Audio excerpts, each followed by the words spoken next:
Hello प्यारे बच्चों, तो कैसे हो आप सब। बहुत बहुत स्वागत है आप सभी का आज की इस वीडियो में। और आज की ये एक स्पेशल और most demanded video class 9th का आपका मैथमेटिक्स यानी कि गणित का जो सब्जेक्ट है बच्चों, इसके लिए बहुत ज़्यादा इंपॉर्टेंट होने वाली है। जी हाँ, क्योंकि बच्चों आज की इस एक ही वीडियो के अंदर जो कि 40-50 मिनट की बनेगी, इस एक वीडियो के अंदर हम लोग आपके मैथमेटिक्स के ना मोस्ट इंपॉर्टेंट क्वेश्चन आंसर को इस वीडियो में हम डिस्कस करने वाले हैं। ठीक है, और जो भी क्वेश्चन इस वीडियो में हम डिस्कस करेंगे वो सारे के सारे क्वेश्चंस बच्चों मोस्ट इंपॉर्टेंट होने वाले हैं। कुछ ही सिलेक्टेड क्वेश्चन से बच्चों जो ज्यादातर एग्जाम में रिपीट होते रहते हैं, तो यहां से आपके फाइनल के एग्जाम में क्वेश्चंस के आने के भी हाईली चांसेस है। ठीक है, अब इस वीडियो के अंदर देखो बच्चों हम क्या क्या डिस्कस करेंगे। तो इंपॉर्टेंट क्वेश्चन तो हम देखेंगे ही, ठीक है, कुछ आपको हम एमसीक्यू भी करवा देंगे और साथ ही साथ प्रीवियस ईयर का जो आपको पेपर करवाया हुआ है हमने, हम उसका भी रिवीजन करवा देंगे। और साथ ही साथ कुछ सैंपल पेपर के अंदर से जितने भी महत्वपूर्ण प्रश्न उत्तर निकल सकते हैं सब बताएंगे। और सबसे अच्छी बात बच्चों कि ये जो वीडियो है, आप चाहे हिंदी मीडियम के बच्चे हो उनके लिए भी है, चाहे आप इंग्लिश मीडियम के हो उनके लिए भी है, तो दोनों मीडियम के बच्चे इसको देख सकते हैं। ठीक है, कोई भी क्वेरी क्वेश्चन डाउट हो बच्चा तो आप मुझे इंस्टाग्राम पे पूछ सकते हो। ठीक है, ये मेरी आईडी है और इस वीडियो पे हम कम से कम 1K लाइक का टारगेट रखते हैं। तो जिसने भी वीडियो को लाइक नहीं किया है फटाफट से इस वीडियो को लाइक कर दीजिए ताकि हमारा मोटिवेशन और ज्यादा बढ़े। ठीक है, और इस वीडियो को अपने सभी दोस्तों में शेयर कर दीजिए। कमेंट बॉक्स में आप मुझे अपना फीडबैक दे सकते हैं, बाकी चैनल को सब्सक्राइब करके बेल नोटिफिकेशन को ऑल पे सेट कर दीजिएगा। ठीक है, तो रेडी हो बच्चों अपने 2026 के फाइनल के एग्जाम के लिए मोस्ट इंपॉर्टेंट क्वेश्चंस को शुरू करने के लिए। रेडी हो बच्चों, तो चलो शुरू करेंगे। जैसा कि आपको याद होगा हमारा इस सेशन का सबसे पहला जो वीडियो था वो इस पेपर के एमसीक्यू क्वेश्चन का आंसर था। ठीक है, मतलब पूरा पेपर हमने सॉल्व किया था और इसकी वीडियो मैंने कल भी अपलोड की थी, है ना। तो एक बार से हम लोग एकदम क्विक रिवीजन कर लेते हैं कि क्वेश्चन क्या है और क्या नहीं। एक पेपर हमारा ये है, हिंदी में भी है इंग्लिश मीडियम में भी है, डू नॉट वरी। एक पेपर हमारा ये वाला है जो कि आपको मैंने सॉल्व करके समझा दिया था, और एक पेपर हमारा ये वाला है जो कि अभी सुबह सुबह ही जब मैंने आपकी लाइव क्लास ली थी उसमें आपको सॉल्व करके समझाया था। ठीक है, तो हम क्या करते हैं ना कि एक एक पेपर को ना अच्छे से रिवाइज कर लेते हैं जल्दी से। एक पेपर में 15-20 मिनट, फिर एक पेपर को 15 से 20 मिनट, ऐसे करके 1 घंटे में हमारा ये सेशन पूरा हो जाएगा। ओके, चलो आप सारे बच्चे ना अपनी तरफ से आंसर करते चलिए। ठीक है, मैं आपको क्वेश्चन पढ़ूंगा, आंसर बताता हुआ चलूंगा ताकि टाइम आपका वेस्ट नहीं होगा। ओके, तो पहला क्वेश्चन, यदि किसी संख्या का दशमलव निरूपण, ठीक है, यदि किसी संख्या का दशमलव निरूपण अनुसानी अनावर्ती है तो वह संख्या क्या होगी। 1 मिनट रुक जाओ, मैं ना जो मैंने लिखा हुआ है मैं वहां से आपको समझाता हुआ चलता हूं। ठीक है, तो देखो बच्चों, यदि किसी संख्या का दशमलव रूप ना हो, समाप्त होने वाला हो और अनियत हो तो वो संख्या हमेशा कैसी होती है, अपरिमेय संख्या होती है। जैसे कि देखो, प्राकृतिक संख्याएं 1 2 3 4, पूर्ण संख्याएं 0 से शुरू होती हैं, परिमेय संख्याएं P/Q के रूप में लिखते हैं, और अपरिमेय संख्याएं भी होती है जिनका दशमलव कभी खत्म ना हो। जैसे कि √2 है, इसका दशमलव कभी खत्म नहीं होता है, पाई का मान कभी खत्म नहीं होता है, तो इन्हें हम प्राकृतिक संख्या बोलते हैं, वो अपरिमेय बोलते हैं। सेम इंग्लिश में देख लेंगे, ऑप्शन आपका हो जाएगा डी वाला, an irrational number. Second question है बच्चों, मान लीजिए एक समबाहु त्रिभुज है जिसका परिमाप है हमारा 100 सेंटीमीटर, तो उसका क्षेत्रफल कैसे निकालेंगे बच्चों। क्षेत्रफल निकालने के लिए पहले हमारे पास में पैरामीटर निकालेंगे हम इसका। ठीक है, पैरामीटर निकालेंगे, 3 इंटू साइड कर देंगे, तो हमें जो पैरामीटर दिया गया है 3 इंटू साइड करेंगे तो हमारी एक भुजा जो है कितनी निकल आएगी, 60 निकल आएगी। ठीक है, कितनी निकलेगी, 60 निकल आएगी। और इजीली हम अपना जो क्षेत्रफल का सूत्र है वो लगा देंगे और हमारा जो आंसर है इस तरीके से 900, ठीक है, और √3 का सेंटीमीटर स्क्वायर निकल के आ जाएगा, ऑप्शन नंबर बी वाला। ओके, सेम इसी तरीके से इंग्लिश मीडियम में आपको करवा रखा था हमने। ये रहा आपका क्वेश्चन और ये रहे इसके आंसर। देखो एमसीक्यू को हम पहले करेंगे, फिर अपने जो 2-2 नंबर के हमारे क्वेश्चन है, ठीक है, 2 नंबर के, 3 नंबर के, 5 नंबर के, इन सभी को देखेंगे। डू नॉट वरी, आपकी सबकी तैयारी हो जाएगी। देख लेते हैं, ठीक है, जैसे कि आपको ना थोड़ा सा मोटिवेशन मिले कि हाँ मैंने कुछ आज इंपॉर्टेंट क्वेश्चन किए। जैसे कि बच्चों ये क्वेश्चन है हमारा, ऐसा क्वेश्चन एग्जाम में जरूर आएगा, जैसे कोई चतुर्भुज कह लीजिए या फिर कोई त्रिभुज कह लीजिए। ठीक है, चतुर्भुज के लिए या फिर त्रिभुज के लिए क्वेश्चन आएगा ही आएगा। तो चतुर्भुज के कोणों का योग है 3 5 9 13, तो चतुर्भुज के सभी कोण हमें यहाँ पे निकालने हैं। तो कोण निकालने के लिए देखो, चतुर्भुज के चारों कोणों का योग कितना होता है, 360 डिग्री, और त्रिभुज का 180 होता है। ठीक है, तो हम यहाँ पे x मान लेंगे। माना कि चतुर्भुज के कोण 3x 5x plus 9x plus 13x है, तो प्लस कर देंगे 3x और टोटल हमारा कोणों का योग कितना होता है 360, है ना। तो इसको हम इससे काट देंगे 30 को 36 से कितना आ जाएगा x इक्वल टू 12 आ जाएगा। तो बस अब जो हमारे अनुपात में दे रखे थे, जैसे a था हमारा 3x, वैल्यू पुट करेंगे x की पावर, जो x हमारा निकला है ना 12, 36 आ जाएगा।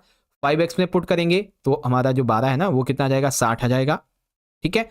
और 9x में पुट करेंगे तो ये हमारा 108 आ जाएगा, और 13x में पुट करेंगे तो हमारा ये 156 आ जाएगा। इस तरीके से बच्चों चतुर्भुज के चारों कोणों का योग 36, 60, 108, 156 निकल के आ जाएगा बच्चों, ठीक है।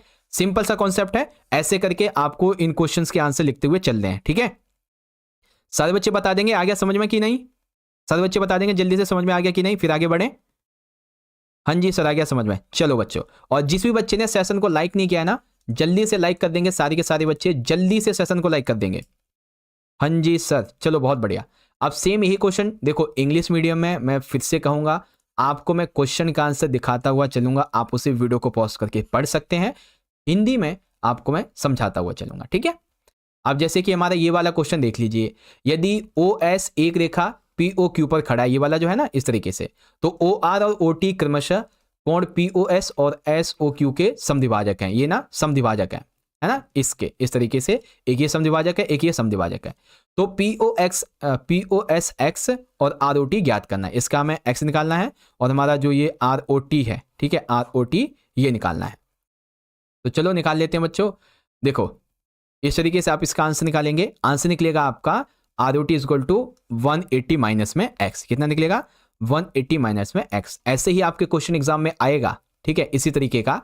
आपको बस वैल्यू थोड़ी अलग दे दी जाएगी, यहाँ पे x की जगह कुछ और दे दिया जाएगा, है ना, लेकिन रहेगा ऐसे ही।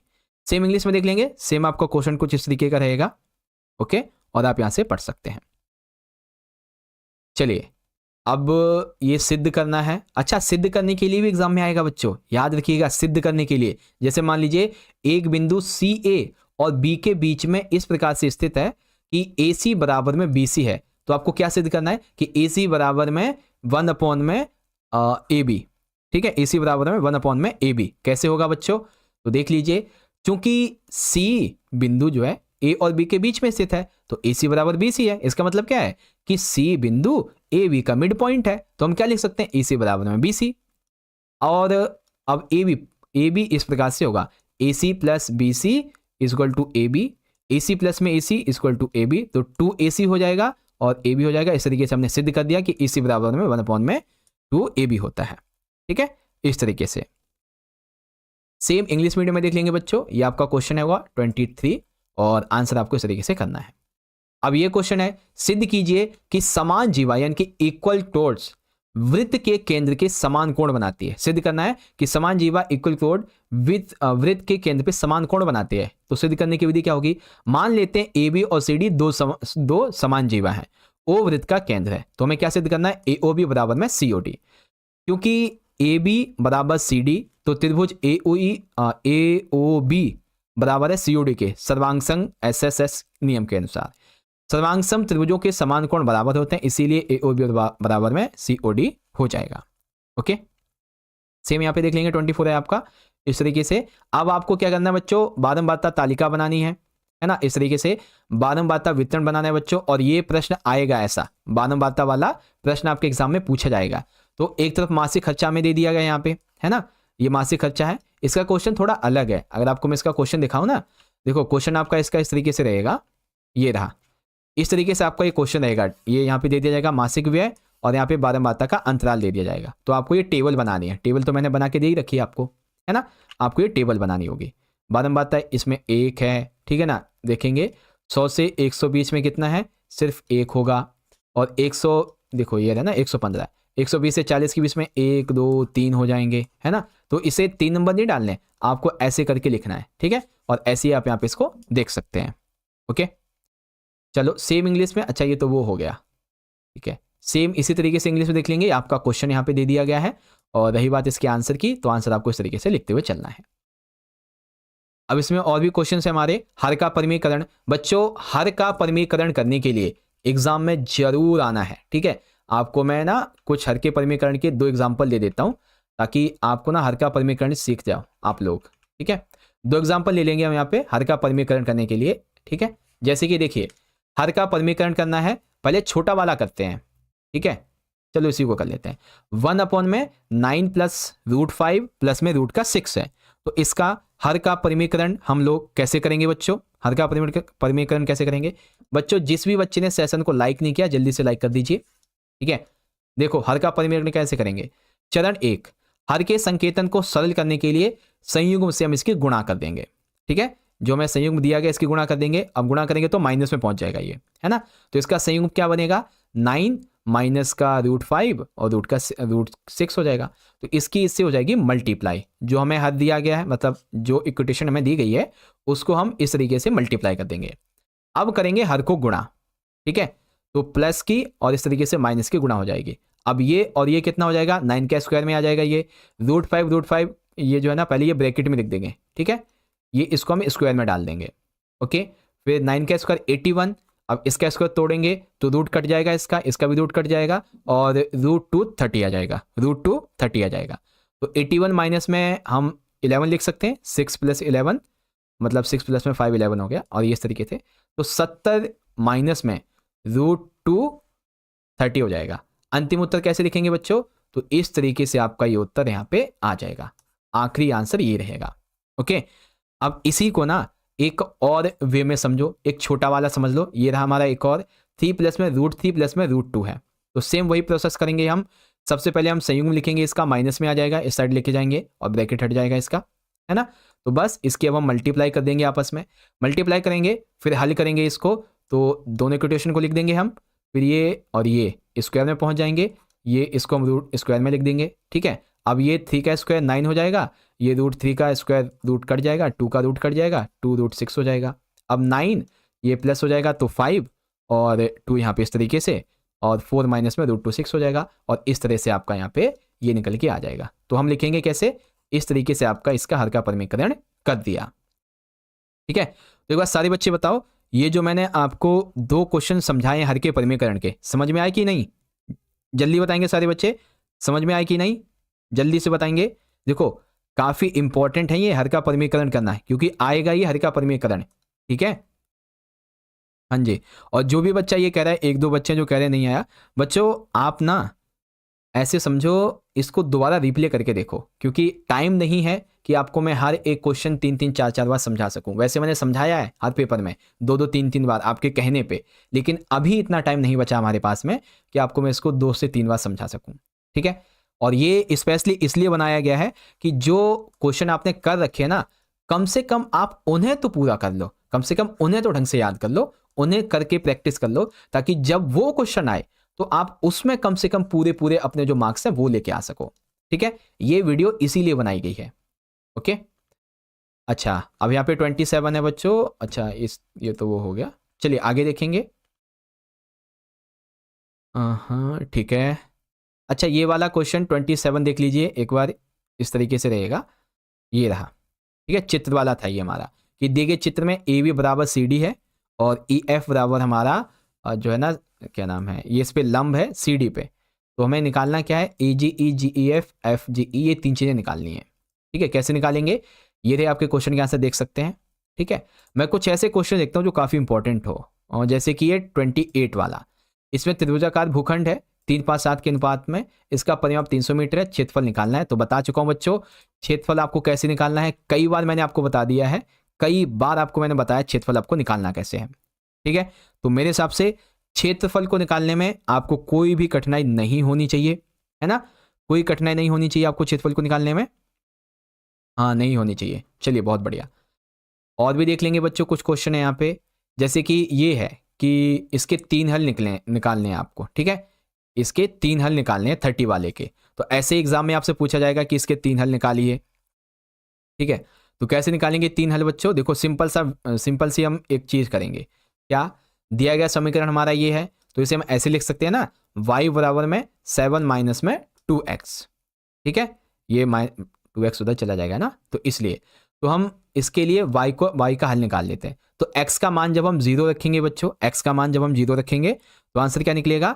0 एंड 7, क्योंकि देखो 7 माइनस में 2x यानी कि 0 बचेगा, कितना, केवल 7 बचेगा। x का मान जब हम 2 रखेंगे तो ये कितना आ जाएगा, 2 एंड 3 आ जाएगा, क्योंकि माइनस में 4 और 7 है ना। फिर 4 रखेंगे तो 4 दूनी 8 और ये 7 माइनस का 1 यानी कि x की वैल्यू 4 माइनस का 1, ये अनगिनत निकलेंगे, अनगिनत निकलेंगे। 3 हल मैंने आपको बता दिए, निकलेंगे अनगिनत, 3 हल मैंने आपको बता दिए। ओके, और भी देख लेंगे। ये वाला क्वेश्चन सरल करना है, तो बच्चों सरल करने के लिए और मान ज्ञात करने के लिए एग्जाम में जरूर क्वेश्चन आएगा आपका, सरल करने के लिए और इस तरीके से, ठीक है। तो चलो देखते हैं, निम्नलिखित को आपको सरल करना है, ये रहा हमारा। तो यहाँ पे फॉर्मूला हमारा कौन सा लगेगा, फॉर्मूला लगेगा ए स्क्वायर माइनस बी स्क्वायर, ए माइनस बी और ब्रैकेट में ए प्लस बी, ठीक है। तो ए बराबर हमारा क्या है, x plus y plus z, और बी बराबर है x minus y minus z, है ना, ये वाला। तो चलो सूत्र में प्रयोग करेंगे, तो पहले निकालेंगे ए का स्क्वायर, तो ए का square x plus y square, x plus y plus z का स्क्वायर, फिर बी माइनस में स्क्वायर हो जाएगा इसका इस तरीके से, और अब ए माइनस बी, तो एक बड़ा ब्रैकेट, ए माइनस में बी, फिर बड़ा ब्रैकेट, इनटू में ए ये और ये इस तरीके से प्लस। अब पहले कोष्टक को खोलेंगे, ब्रैकेट को ओपन कर देंगे, है ना, ब्रैकेट को ओपन कर देंगे, ओके, ब्रैकेट को ओपन कर देंगे। तो ब्रैकेट ओपन करेंगे तो ये इस तरीके से स्क्वायर इसका इधर होगा, और x plus y plus z, ठीक है ना, ये और ये इस तरीके से निकल के आ जाएगा। देखो x plus y plus z, minus में एक्स प्लस में वाई प्लस में z equal to 2y plus में 2z निकल के आ जाएगा। अब दूसरे वाले कोष्टक को खोलेंगे, दूसरे वाले को खोलेंगे तो ये निकल के आएगा 2x। अंतिम उत्तर कैसे निकलेगा, इस तरीके से 4x प्लस 4x ब्रैकेट में y प्लस में z निकल आएगा, ओके, इस तरीके से। अब सेम इसी को इंग्लिश में सिंप्लीफाई हमें करना है, तो सिंप्लीफाई कैसे करेंगे बच्चों, आप यहाँ से पढ़ सकते हैं, ठीक है। सिंप्लीफाई कैसे करना है इसके बारे में भी सारी चीज़ें यहाँ पे दी हुई हैं, ओके बच्चों, सिंप्लीफाई कैसे करना है देख सकते हैं। ओके तो चलिए बच्चों, अब हम कुछ क्वेश्चंस और देख लेते हैं जो कि आपके लिए इंपॉर्टेंट रहेंगे। फॉर एग्जांपल जैसे कि परिमेय संख्या जो है 5/7 ये किसके समतुल्य होगा, ठीक है। तो 5/7 समतुल्य होगा जो कि इसके मल्टीप्लाई में आएगा, ठीक है। जैसे कि 5/7 जैसे 10/14 हो सकता है ना। अब ये जो है ना 5 पंचे 25 हो रहा है, ये 7 पंचे 35 होना चाहिए, ऐसा नहीं है। ये 5 तिया 15 हो रहा है तो ये 17 हो रहा है, ऐसा नहीं होना चाहिए, 21 होना चाहिए। तो इसमें से जो सही है वो सिर्फ सी वाला है ना। इसको हम 2 से गुणा करते हैं ऊपर नीचे, है ना। तो इस तरीके से आपका ये रहेगा। और भी क्वेश्चंस हैं जैसे कि बहुपद px इक्वल में 2x + 5 का शून्य क्या है इसमें से, तो शून्य के बच्चों -5/2। इसका कैसे, बहुपद है हमारा 2x + 5 इक्वल में 0, ये निकलेगा। अब 2x इक्वल में -5 हो जाएगा, जब हम पक्ष को बदलेंगे तो फिर x को इधर लाएंगे, इधर मल्टीप्लाई में है ना, तो नीचे आएगा जब ये 2 तो ये अपॉन में हो जाएगा, तो इसीलिए d हो गया, है ना। ऐसे ही करके आपको हमने और भी क्वेश्चंस करवाए हैं बच्चों, अगर आपने पिछली वीडियोस देखी हो तो आपको बताओ। कुछ माइंड मैप देख लो बच्चों, है ना, कुछ माइंड मैप, जैसे कि निर्देशांक ज्यामिति के लिए फॉर एग्जांपल आपके चतुर्थांशों के बारे में, है ना। चतुर्थांश 1 देखो, सिंपल सा, सबसे पहले ये समझो, ये हमारा x एक्सिस होता है, इधर माइनस में होता है, ये y एक्सिस होता है और यहाँ पे y माइनस में होता है, ठीक है। यहाँ पे चतुर्थांश 1 होता है, मूल बिंदु हमेशा इस वाली जगह पे रहेगा, और ये आपका चतुर्थांश नंबर 2 होता है, ठीक है। थोड़ा और बड़ा करके देख लो, और यहाँ पे आपका ये चतुर्थांश 3rd और ये 4th होता है। ये प्लस में रहेगा हमेशा, ये एक्सिस में माइनस में होता है और y प्लस पे होता है। यहाँ पे दोनों ही माइनस में होंगे, और यहाँ पे जो y है ये माइनस का होगा, x हमारा प्लस का रहेगा, है ना।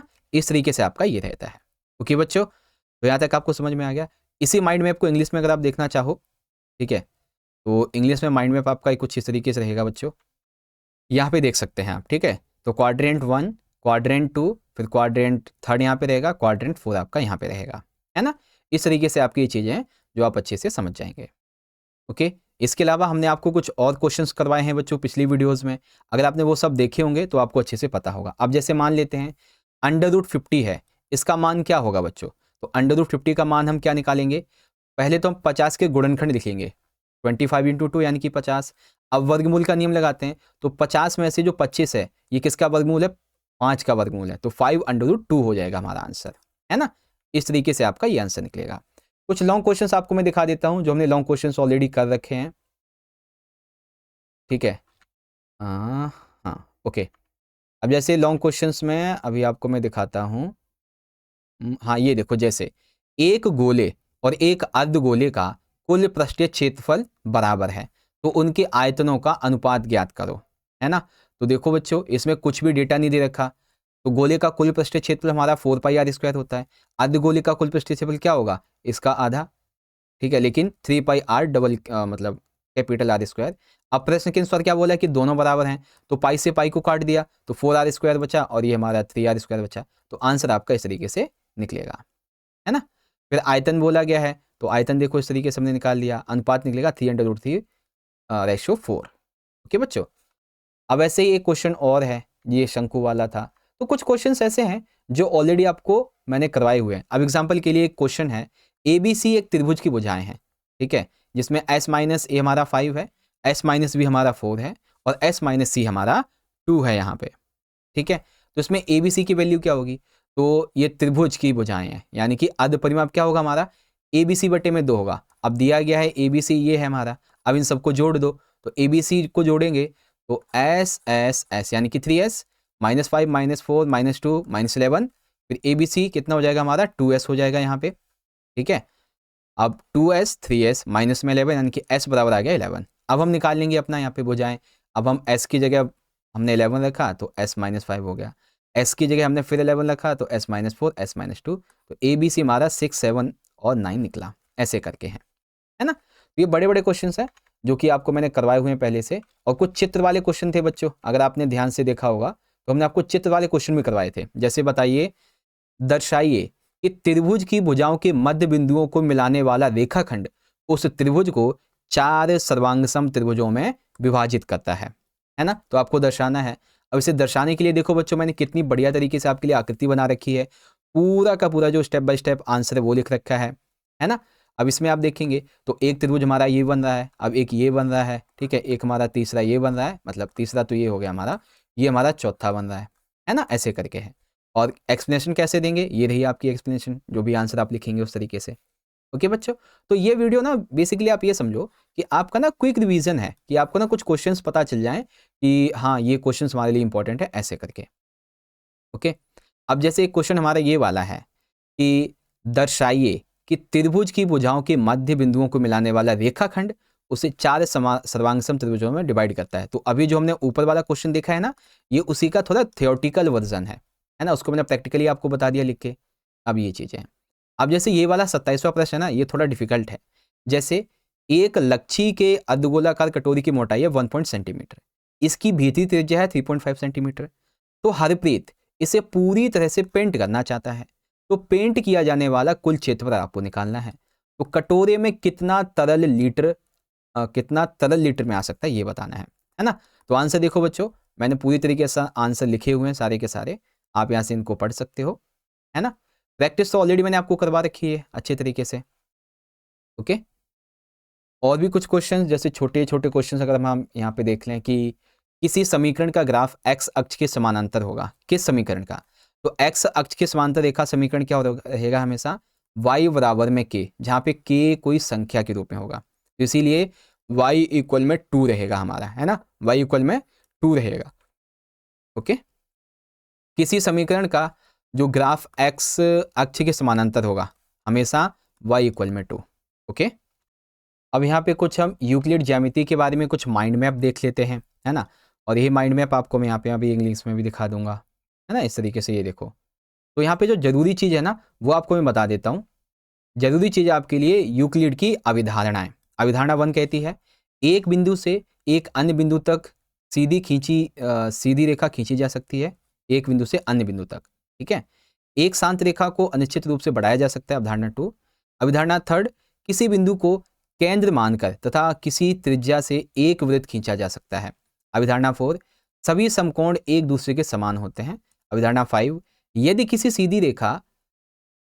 एक सीधी रेखा दो सीधी रेखाओं पर गिरकर एक ही और अंतःकोण इस तरह बनाए कि इन दोनों कोणों का योग मिलकर दो समकोणों से कम हो, तो वे दोनों सीधी रेखाएं अनिश्चित रूप से बढ़ाए जाने पर उसी ओर मुड़ जाती हैं, मिलती हैं, जिस ओर यह योग दो समकोणों से कम होता है ना।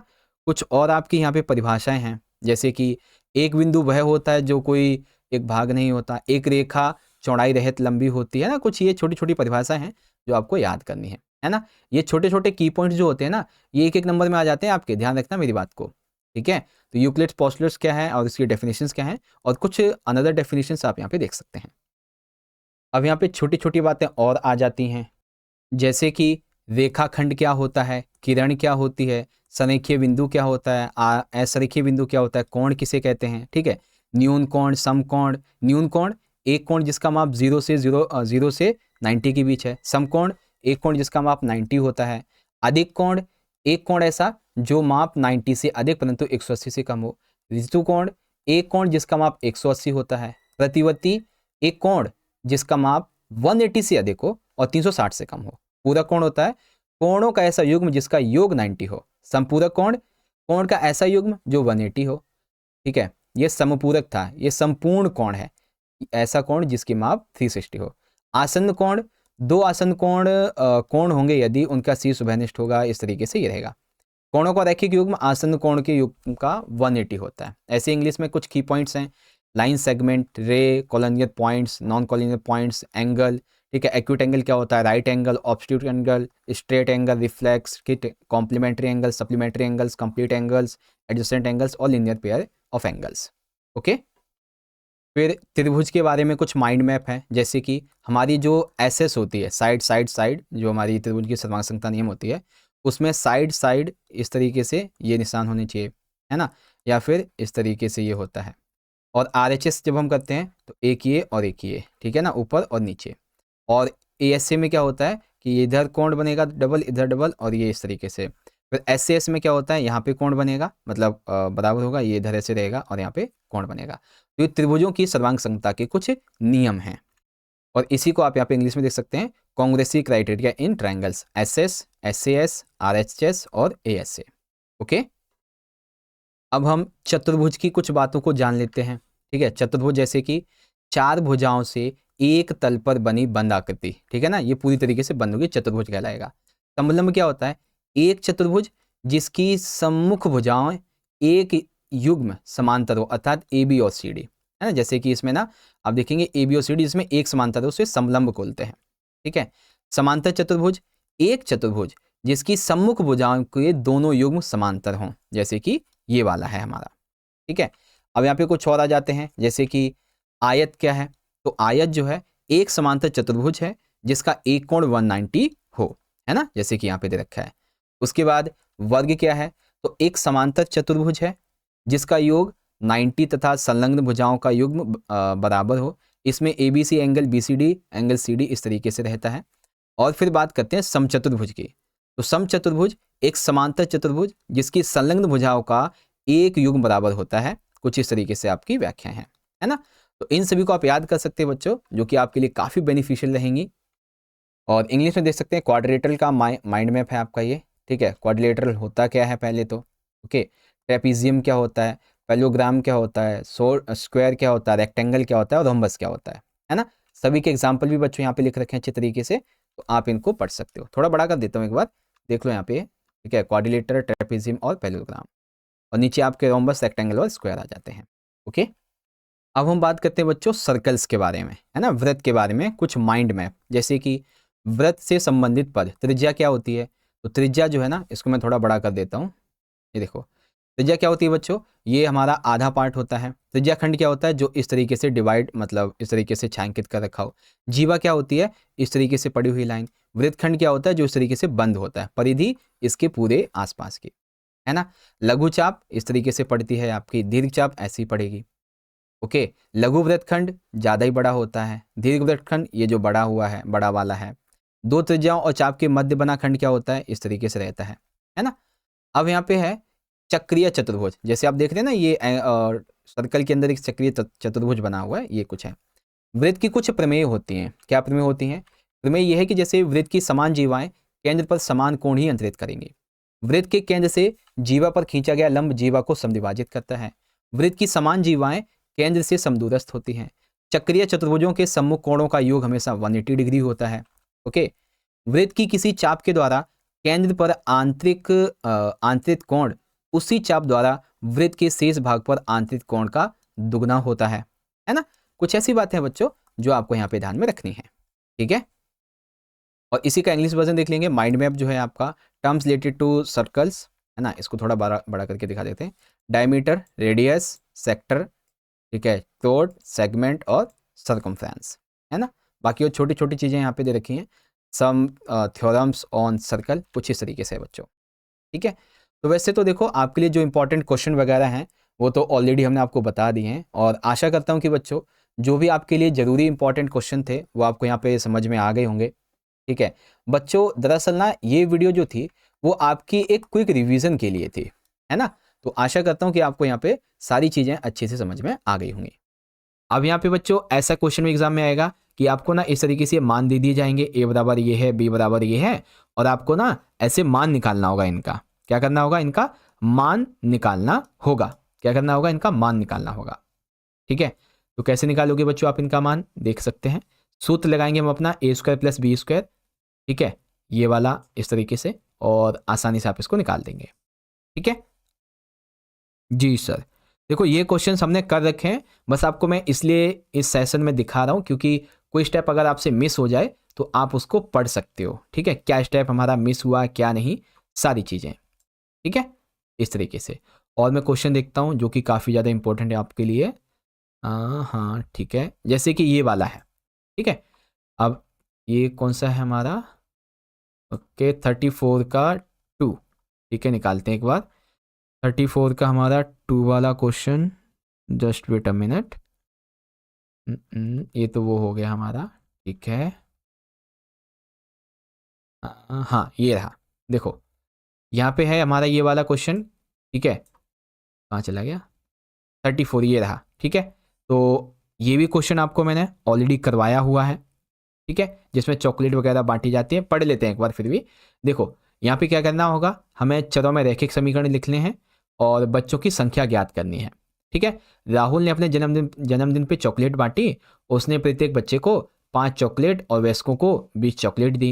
यदि चॉकलेट की संख्या को x के द्वारा दर्शाया जाता है तो कुल वित्तीय चॉकलेट को y के रूप में दर्शित किया जाता है। तो एक रैखिक समीकरण आपको बनाना है। तो रैखिक समीकरण बहुत ही सिंपल हो जाएगा बच्चों। एक सेकेंड ऊपर आ जा भाई। हाँ ये रहा, ये रहा।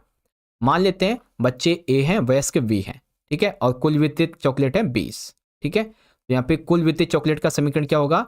5a टू 20b प्लस में y, ठीक है। तो दो चरों का रैखिक समीकरण क्या हो जाएगा बच्चों? इस तरीके से हो जाएगा हमारा दो चरों का रैखिक समीकरण, ओके। अब निकालेंगे हम कि अगर 145 चॉकलेटें वितरित हुई हैं तो बच्चों की संख्या निकालेंगे, ठीक है। बच्चों की संख्या हम कैसे निकालेंगे? देखो हमें दिया गया है कि कुल चॉकलेट है y बराबर 145, इस तरीके से। अब इसमें a और b दो चीज़ें हैं, तो कैसे करेंगे? हम मान लेते हैं कि b बराबर 3 है, ठीक है, b बराबर 3 है, तो ये 60 हो जाएगा, तो ये इससे इधर चला जाएगा, इस तरीके से 17 निकल आएगा। यदि बच्चों की संख्या 17 होगी, यदि वयस्क 3 होंगे, यहाँ पे आप कुछ भी लिख सकते हैं, 1 लिख सकते हैं, 3 लिख सकते हैं, 10 लिख सकते हैं, वट एवर, क्योंकि यहाँ पे दिया नहीं गया वयस्कों की संख्या, तो हम कुछ भी मान सकते हैं और कुल बच्चों की संख्या में ऐसे करके निकाल लेंगे, ओके, इस तरीके से। हाँ जी सर, हाँ जी, हाँ जी, बिल्कुल बिल्कुल। चलो सेम इंग्लिश मीडियम में देख लेंगे, ये आपका क्वेश्चन है, इजीली आप यहाँ से पढ़ सकते हैं। और ये भी कुछ वैसा ही है, ठीक है, समीकरण वगैरह बनाना है, तो सारी चीज़ें को देख ही लिया था हमने वैसे भी, ठीक है। अच्छा ये हो गया। अब आज वाले जो क्वेश्चन थे उनमें से कुछ क्वेश्चन हम कर लेते हैं, ठीक है, वेट अ मिनट। ठीक है, इसमें से कौन सा जरूरी है आपके लिए? हाँ ये वाला, x माइनस में 10 प्लस में इज इक्वल टू 15, इसको हल करना है। और बताइए कि आप यहाँ पे किस अभिगृहित का उपयोग करेंगे, किस अभिगृहित का उपयोग करेंगे, ठीक है, 23 के अंतर्गत। तो 23 आपको दिखा देते हैं कैसे आपको करना है बच्चों। ये रहा, देखो बच्चों कैसे करेंगे, ये हमें इक्वेशन दी गई है, तो हम क्या करेंगे, इसमें ना दोनों तरफ 10 जोड़ देंगे, ठीक है, इधर भी 10 जोड़ेंगे, उधर भी 10 जोड़ेंगे, तो x बराबर हमारा 25 आ जाएगा, ठीक है। तो x इक्वल टू कितना निकला हमारा? ये निकला हमारा 25। हमने क्या किया, हमने समानता का जो अभिगृहित है, कौन सा? समानता का अभिगृहित, ये हमने उपयोग किया है, किसका? समानता का अभिगृहित, ओके। इसलिए सेम इंग्लिश में देख लेंगे बच्चों, हमने ऐड किया है 10 ऑन बोथ साइड, तो सिंप्लीफाई हो गया, x इक्वल टू 15, ये हमने एक्सियोम उपयोग किया है इक्वेलिटी का। किसका? इक्वेलिटी का। ठीक, हर का समीकरण तो आपको बता ही दिया है मैंने, और ये भी ऐसे क्वेश्चन तो आप ऑलमोस्ट कर ही लेंगे जहां तक है। ठीक है, हाँ ऐसे क्वेश्चन जैसे देखो सरल करना है आपको, ओके सरल करना है, और ये वाले x प्लस 4y, ठीक है ये दिया हुआ है k का हल है, तो k का मान क्या कीजिए, हल भी निकालिए दो अलग से, है ना। तो ऐसे क्वेश्चन काफ़ी इंटरेस्टिंग होते हैं बच्चों, और इनको ऑलरेडी मैंने आपको समझा रखा है वैसे तो। ठीक है, मैं दिखा भी देता हूँ। क्वेश्चन नंबर हमारा कौन सा था? क्वेश्चन नंबर है 30। ठीक है, क्वेश्चन नंबर है हमारा 30, ये रहा देखो। तो हमें समीकरण क्या दिया गया बच्चों? समीकरण हमें x plus y equal to 4 के दिया गया है, क्योंकि हमें 30 इस समीकरण का हल है हमारा, तो इसका मतलब है कि बिंदु समीकरण को संतुष्ट करता है, यानी कि x बराबर 3 है, y बराबर हमारा 0 होगा। तो बस वही वैल्यू पुट कर देंगे हम यहाँ पे, x बराबर 3 है यानी कि इसकी जगह 3 आ गया, y की जगह 0 हो जाएगा, तो k का मान कितना निकलेगा? 3 निकल जाएगा। अब दो अन्य हल निकालेंगे, तो हम क्या कर सकते हैं, हम x की जगह 7 रख सकते हैं, तो 7 प्लस में 4y इजक्वल टू हमारा 3 निकला है ना, ये 3 आ जाएगा। तो बस इधर से 4y इधर है क्या, फिर इधर ये चला जाएगा माइनस में हो जाएगा 7, और ये 4 फिर इधर चला जाएगा, माइनस में 1 बचा। तो एक तो हो गया, जब हमने x की वैल्यू 7 रखी तो y की वैल्यू -1 निकली। ठीक, फिर हम y की जगह 2 रख देते हैं, तो x प्लस में 4 2 यानी कि 8, इधर ये चला जाएगा, माइनस का 5 हो जाएगा। तो इस तरीके से k 3 निकला, दो हल 7 माइनस में 1 -5 2 निकला है। ओके, इस तरीके से सेम यही क्वेश्चन इंग्लिश मीडियम में देख लेंगे बच्चों, इस तरीके से आपका रहने वाला है। और गिवन क्वेश्चन दिया है हमें सब्स्टिट्यूटिंग करना है x3 और y0 को, इस तरीके से देख लेंगे, सारी चीज़ें लिखी हुई हैं। ओके, फिर सरल करना था बच्चों, ये देख सकते हैं हमें क्यूब में दे रखा है, और क्यूब में कैसे सरल करना है बच्चों बहुत अच्छे से समझाया हुआ है मैंने ये क्वेश्चन। अभी सुबह ही मैंने इसकी वीडियो अपलोड की है, सुबह सुबह ही इसकी वीडियो ने अपलोड की है। ठीक है, जैसे कि यहाँ पे हमें क्या क्या दे रखा है, ए यहाँ पे हमारा कौन सा रूप होगा, ए की क्यूब माइनस में बी की क्यूब, तो ए बराबर है 2x प्लस में माइनस में 5y, और बी है हमारा 2x प्लस में 5y। तो हमारा फॉर्मूला क्या कहता है, ए की क्यूब माइनस में बी की क्यूब, ए माइनस बी, ए स्क्वायर प्लस में ए बी प्लस में बी का स्क्वायर, है ना। तो देख लेंगे, पहले ए माइनस बी निकाल लेंगे, तो ए माइनस बी जो हमें ये दिया गया है इसको निकालेंगे, तो 2x, पहले हम ब्रैकेट खोल देंगे ना पूरा का पूरा, तो प्लस माइनस माइनस और ये हो जाएगा, तो टोटल निकलेगा माइनस का 10y, ये कट गया, ये माइनस माइनस प्लस हो गया, 10y निकला। तो ए बी कितना आ गया हमारा, 10y आ गया। अब ए स्क्वायर निकाल लेंगे इस तरीके से, फिर बी स्क्वायर निकालेंगे इस तरीके से, और ए बी निकालेंगे ऐसे। ठीक है, तो बस फिर अब हम इस तरीके से हम ए स्क्वायर, ए बी और बी स्क्वायर इस सभी को निकाल देंगे, तो फाइनली हमारा जो आंसर निकलेगा 12x स्क्वायर प्लस में 25y का स्क्वायर निकलेगा। ओके, और पूरी इक्वेशन हमारी ऐसे हो जाएगी, निकलेगा उत्तर -10/12x स्क्वायर प्लस में 25y का स्क्वायर, इस तरीके से। ओके, ये एक रिवीजन क्लास है बच्चों। ठीक है, अगर आप ये सोच रहे हैं कि आपको मैं हर एक क्वेश्चन को एकदम स्टेप बाय स्टेप सॉल्व करके समझाऊंगा, तो ये तो अभी तो पॉसिबल नहीं होगा बिल्कुल भी, क्योंकि बहुत कम टाइम है। ठीक है, और इस सेशन को हम लोग एंड ही कर देते हैं, क्योंकि बहुत सारे बच्चों की डिमांड आ रही है कि सर जी स्कूल भी जाना है, जल्दी से और भी 2-4 क्वेश्चन जो इंपॉर्टेंट है वो बता दीजिए हमें। ठीक है, तो चलो बताते हैं, ज़्यादा नहीं, मुश्किल से 10 से 15 मिनट और लगेंगे। ठीक है, तो चलिए एक बार देख लेते हैं हमारे कुछ क्वेश्चंस और जो इम्पोर्टेंट हैं आपके लिए। ठीक है, जैसे कि ये वाला है, इसमें आपको सिद्ध करना है। ठीक है, सिद्ध करने के लिए ये देखिए मैंने अच्छे तरीके से लिखा हुआ कि कैसे कैसे क्या है, कैसे सिद्ध करना है, सारी चीज़ें आपको यहाँ पे मैंने लिख के बता रखी हैं। ठीक है, देखो अगर आपने ना हमारी हर एक सैंपल की वीडियो देखी होगी, तो नो डाउट आपकी तैयारी बहुत अच्छी हुई होगी, नो डाउट। ओके, अब आपको मैं कुछ फॉर्मूला वगैरह बता देता हूँ जो आपके एग्जाम में काफ़ी आपके काम आने वाले हैं, तो इनको याद करके जाइएगा बच्चों।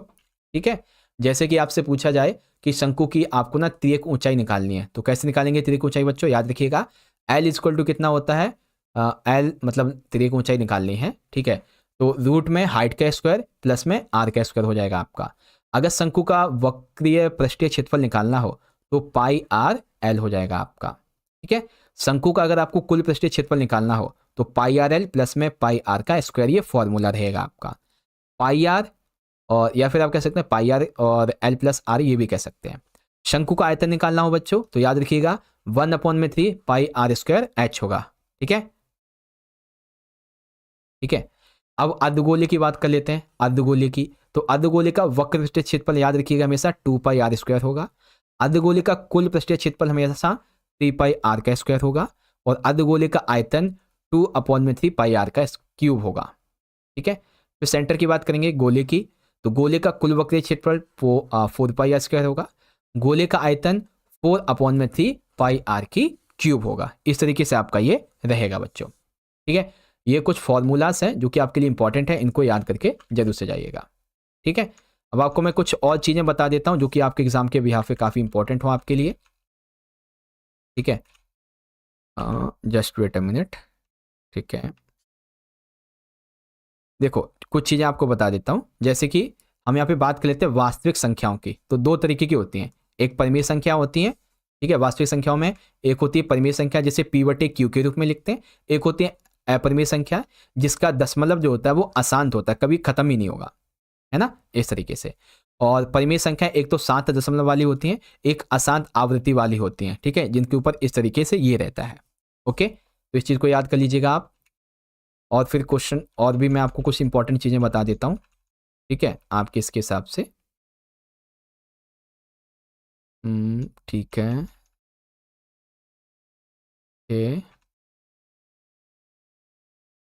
ठीक है, ये तो आप सभी को पता ही होगा ऑलमोस्ट। ये भी पता होगा। ठीक है, ग्राफ वगैरह सारी चीज़ें आपको पता होंगी। ओके, ठीक है, हाँ, कुछ ये चीज़ें आप याद कर लो एक बार। ठीक है, ये वाली यूक्लिड की अवधारणाएं। ठीक है, यूक्लिड की अवधारणा याद कर लो। अवधारणा एक कहती है कि एक बिंदु से एक अन्य बिंदु तक सीधी रेखा खींची जा सकती है। दूसरा याद कीजिए अवधारणा 2, एक शांत रेखा को अनिश्चित रूप से बढ़ाया जा सकता है। तीसरी अवधारणा, किसी बिंदु को केंद्र मानकर तथा किसी त्रिज्या से एक वृत्त खींचा जा सकता है। अवधारणा 4 है कि सभी समकोण एक दूसरे के समान होते हैं। और अवधारणा 5 आपकी ये दी गई है। ठीक है, कुछ परिभाषाएं हैं बच्चों जिसके बारे में आप यहाँ पे देख सकते हैं, जो कि जरूरी है, इनको याद कर लीजिएगा। ठीक है, फिर देखते हैं अपने आगे की तरफ। ओके, तो ये है हमारा यहाँ पे अध्याय 6। ठीक है, इसमें बहुत सारी परिभाषाएं हैं बच्चों, बहुत सारी परिभाषाएं, जैसे कि रेखाखंड क्या होता है।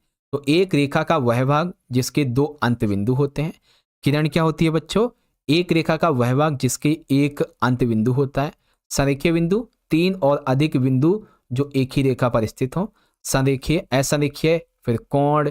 ठीक है, न्यून कोण, एक कोण जिसका माप 0 और 90 के बीच में हो। समकोण जिसका माप 90 हो। अधिक कोण, एक कोण जिसका माप 90 से अधिक हो परंतु 180 से कम हो। ऋजु कोण जिसका माप 180 होता है। प्रतिवर्ती कोण 180 से 360 से बीच में हो। ठीक है, पूरक कोण इसका युग्म 90 होता है ना।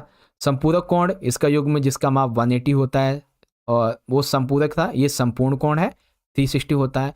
आसन कोण दो तरीके के होते हैं, एक होता है उनका शीर्ष उभयनिष्ठ हो, एक भुजा उभयनिष्ठ हो। उनकी वे भुजाएं उभयनिष्ठ नहीं, उभयनिष्ठ भुजा की विपरीत की ओर स्थित हो। कोणों का रैखिक युग्म इस तरीके से है। ठीक है, तो ज्यादा कुछ नहीं है, यही चीजें बच्चों जो आपके लिए ज्यादा जरूरी थी।